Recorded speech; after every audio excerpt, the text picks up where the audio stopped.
ओहो, आज तो मैं काम करते करते कितना थक गया हूँ। चलो थोड़ा सा पानी पी लेता हूँ, फिर बाद में काम करूँगा। प्रताप तुरंत ही पानी पीने के लिए पेड़ के पास जाता है और घड़े को उठाता है। अरे ये क्या, घड़ा तो पूरी तरह खाली है, इसमें तो पानी है ही नहीं। चलो ऐसा करता हूँ, पास वाले तालाब पर चलकर वहीं से इस घड़े को भरकर ले आता हूँ। इतना सोचकर प्रताप घड़ा लेकर पानी भरने के लिए चल पड़ता है। अरे ये क्या, ये तो परियां हैं जो इस तालाब में स्नान कर रही हैं। इस परी को देखकर तो लगता है जैसे पूरे ब्रह्मांड की सुंदरता निकलकर इस परी के अंदर समा गई हो। इस परी को देखने के बाद तो कुछ और देखने की इच्छा ही नहीं हो रही। अरे रूपमाला, आज तो इस तालाब में स्नान करके आनंद ही आ गया। हाँ प्रेमलता, तुम बिल्कुल ठीक कहती हो। इस प्रकृति के इतने सुंदर नजारे को देखकर तो मेरा मन प्रसन्नता से भर जाता है। अरे बहन, अब क्या यही स्नान ही करती रहोगी? चलो, हमारा वापस जाने का समय हो गया है। कहीं किसी ने हमें यहाँ देख लिया तो मुसीबत आ जाएगी। हाँ, तुम ठीक कहती हो, अब हमें चलना चाहिए। सारी परियां अपने अपने वस्त्र उठाकर चली जाती हैं, लेकिन रूपमाला का कंगन उसी स्थान पर छूट जाता है।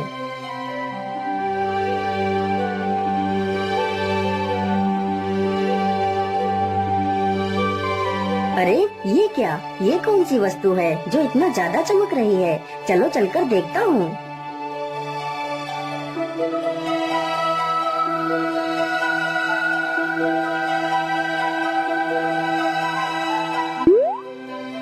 ये तो कोई चमकदार कंगन लगता है। मुझे लगता है यह कंगन जरूर उस सुंदरी का होगा।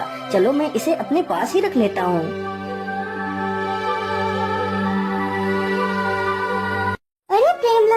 मेरा वह कंगन कहाँ है? वह कंगन तो मैं लेकर ही नहीं आई। मुझे लगता है वह कंगन उसी तालाब के पास ही रह गया है। तुम लोग ऐसा करो, सभी लोग परे लोग चलो, मैं जाकर कंगन ले आती हूँ।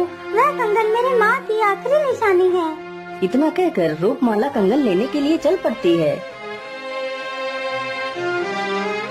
अरे रूपमाला, तुम तो चली गई, लेकिन अपना यह कीमती कंगन यहीं छोड़कर चली गई। तुम्हारा यह कंगन मुझे तुम्हारी बहुत याद दिला रहा है। अरे यह युवक कौन है जो मेरे कंगन को इतने प्यार से सहला रहा है? लेकिन यह इंसान तो कितना मनमोहक है। इसे देखकर तो जैसे मैं इसकी तरफ खींची जा रही हूँ। अरे ये मैं क्या सोच रही हूँ, यह तो एक इंसान है और इंसान तो कितने निर्दयी होते हैं। चलो मैं इसे अपना कंगन वापस ले लेती हूँ। अरे ओ युवक, ये कंगन मेरा है, तुम मुझे मेरा कंगन वापस दे दो। प्रताप उस परी को अपने सामने खड़ा देखकर उसी परी को एक टक मारकर देखता रहता है, मानो प्रताप उसी परी में खो गया हो। अरे तुम कहाँ खो गए? चलो जल्दी से मेरा कंगन मुझे वापस करो। हाँ, क्यों नहीं। मैं तो यह कंगन आपको देने के लिए आपकी प्रतीक्षा कर रहा था। अरे ये क्या, मैं उसके बारे में जैसा सोच रही थी वैसा तो वह बिल्कुल नहीं है। प्रताप तुरंत ही परी को उसका कंगन लौटा देता है। फिर वह परी वहाँ से चली जाती है।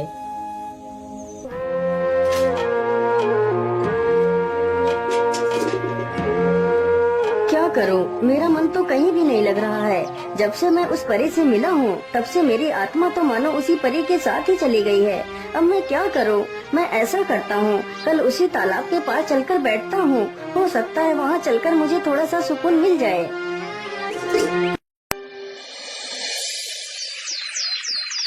अगली सुबह प्रताप उसी जंगल में तालाब के पास जाकर एक पेड़ के नीचे बैठ जाता है। उधर परी लोक में उस परी का हाल भी कुछ प्रताप के जैसा ही था। क्या करूं? जब से उस युवक को देखा है तब से मुझे कुछ भी अच्छा नहीं लग रहा है। मैं ऐसा करती हूँ, कुछ देर के लिए उसी तालाब पर घूमकर आ जाती हूँ।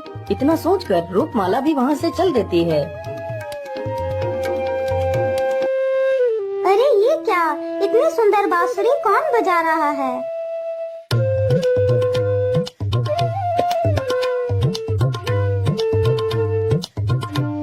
अरे यह तो वही युवक है, चलो उसके पास चलती हूँ।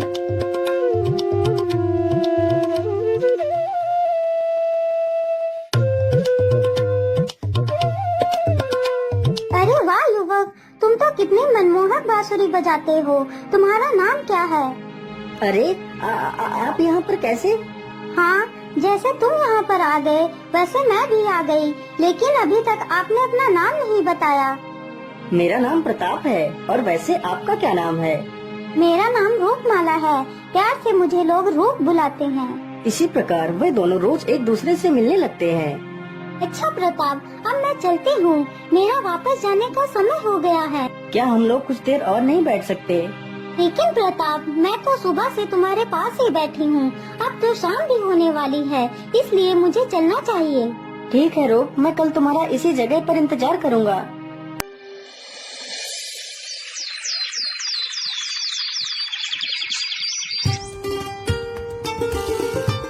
यह रूप रोज रोज अकेले ही सज धज कर कहाँ जाती है, मुझे इसका पता लगाना ही होगा। चलो आज इसका पीछा करती हूँ।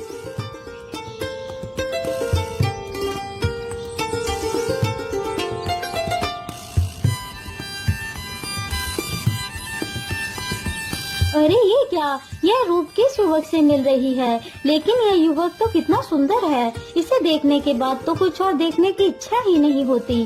काश कि इस युवक का विवाह मुझसे ही हो जाता, मेरे भाग्य भी बदल जाते। लेकिन इससे तो रूपमाला पसंद करती है, इसका मतलब यह युवक मेरा कभी नहीं हो सकता। अच्छा प्रताप, अब मैं चलती हूँ, मेरा वापस जाने का समय हो गया है।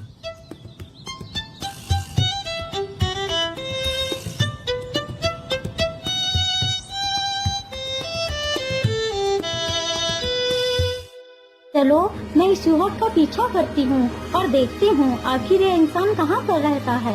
इतना सोचकर वह दुष्ट परी प्रताप का पीछा करते करते उसके घर तक चली जाती है। अरे बेटा, तू पूरे पूरे दिन कहाँ गायब रहता है?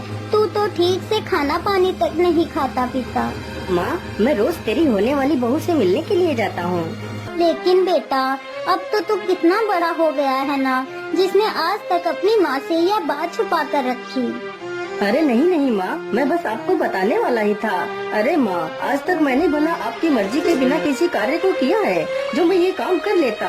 माँ, यदि तू कह दे तो तेरे लिए ऐसी हजारों लड़कियाँ कुर्बान हैं, लेकिन माँ तुझसे बढ़कर मेरे लिए कोई नहीं है। नहीं नहीं मेरे पुत्र, मेरे लिए तेरी खुशी से बढ़कर भला कोई चीज हो सकती है। जहाँ तू खुश है वहाँ मैं भी खुश। अरे वाह, इन माँ बेटे के अंदर तो कितना प्रेम है। जो माँ कहेगी बेटा उसी बात पर अमल करेगा, तो फिर क्यों ना मैं इसकी माँ को ही बंदी बनाकर ले जाती हूँ। फिर इस युवक से मैं आराम से विवाह कर सकती हूँ। जो ये बुढ़िया बोलेगी वह उस युवक को मानना ही पड़ेगा। जैसे ही आधी रात होती है तो दोनों माँ बेटे सो जाते हैं। वह दुष्ट परी अपनी जादुई छड़ी से उसकी माँ को उड़ाकर ले जाती है।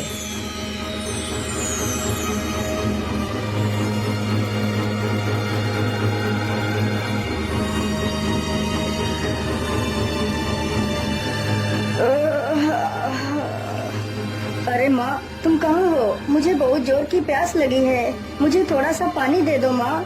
अरे माँ, तुम कुछ बोल क्यों नहीं रही? आप कहाँ हो? बेचारा प्रताप अपनी माँ को इधर उधर ढूंढने लगता है, लेकिन उसकी माँ कहीं नहीं मिलती। उधर रूपमाला प्रताप की प्रतीक्षा में उसी पेड़ के नीचे खड़ी थी।